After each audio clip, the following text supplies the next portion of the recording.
She stole my wedding dress, so I ruined her big day in front of everyone.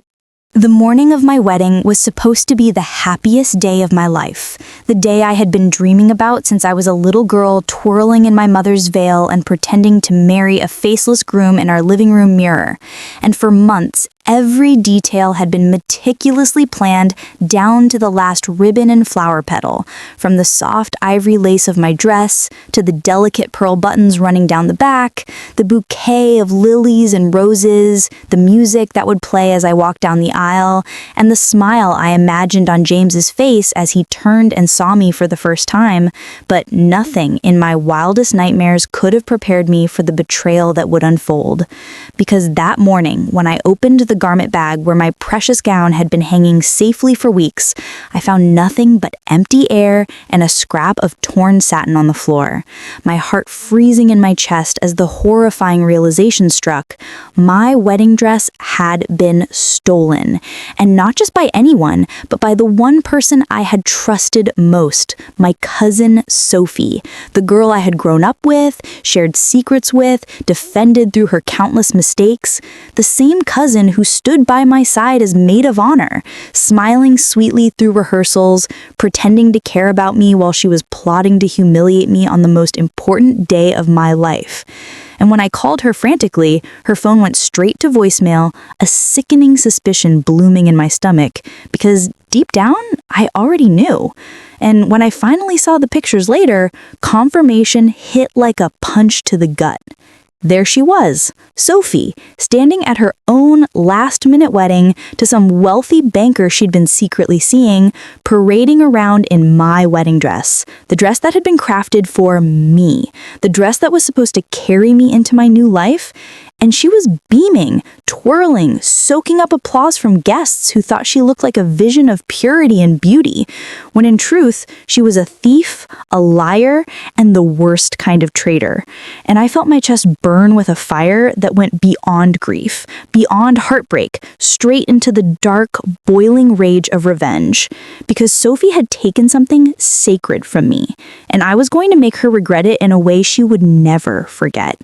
So instead of collapsing into tears, instead of canceling my wedding like everyone thought I would, I told James everything, showed him the pictures, watched his jaw tighten and his eyes darken with fury.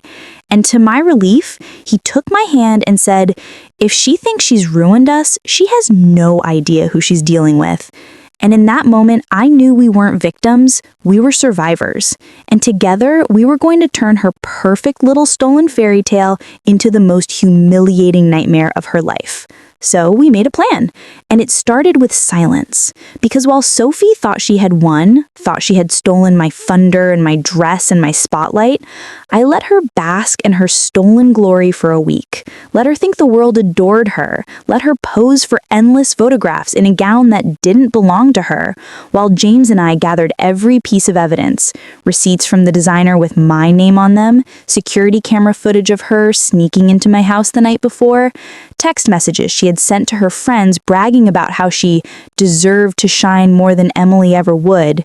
And by the time we were ready, the evidence was so airtight, even her tears wouldn't save her.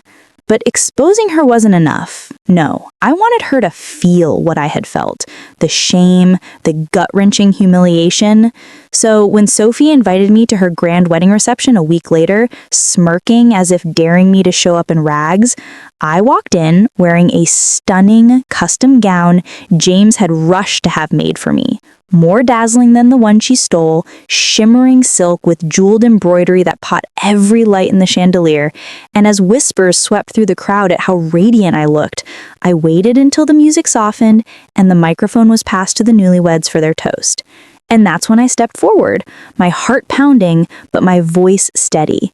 And I said, "Ladies and gentlemen, before Sophie raises her glass, I think there's something you all should see." And the projector flickered to life, filling the hall with images. First of the original gown design invoice with my name on it, then of Sophie sneaking into my house on grainy black and white footage, stuffing the dress into a bag like a common thief, then screenshots of her bragging about her little scheme, and the room went deathly silent before erupting in gasps and murmurs, Sophie's face draining of color as she dropped her champagne glass with a shatter.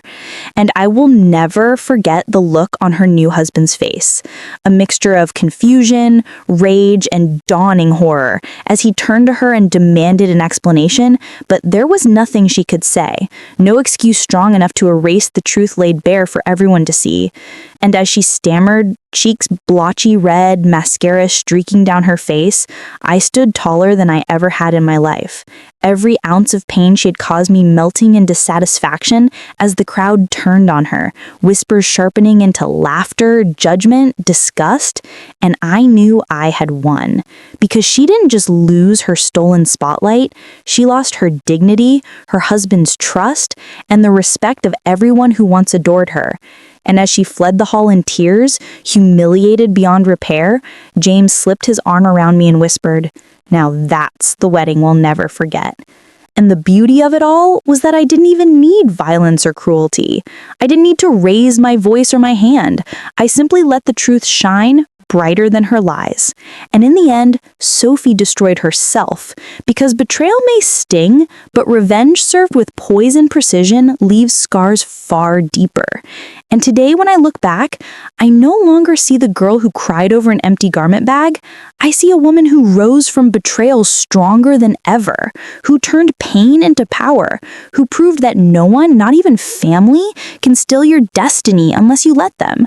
And Sophie's ruined day will forever be remembered not as the beginning of her fairy tale, but as the day her mask slipped, her greed was exposed, and my revenge made history in front of everyone who mattered.